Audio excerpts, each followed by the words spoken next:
Guys, update tayo guys sa solar power natin. Yan. Around 11:30. Yan.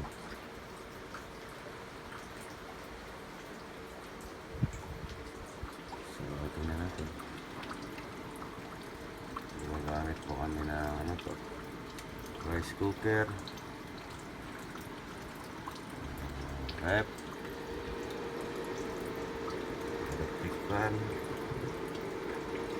tatlo yata, and then aquarium. Ito naman yung battery percent 28.3.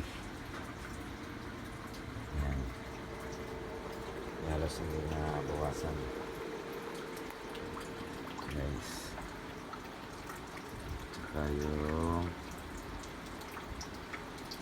aircon natin. Yan.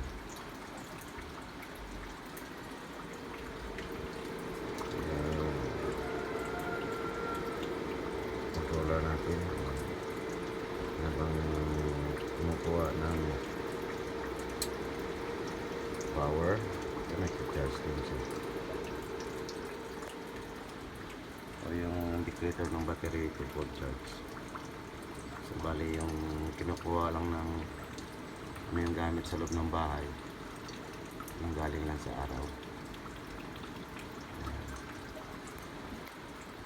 Yan po guys, yung solar power nito. Dito lang yan sa AB Solar Tech.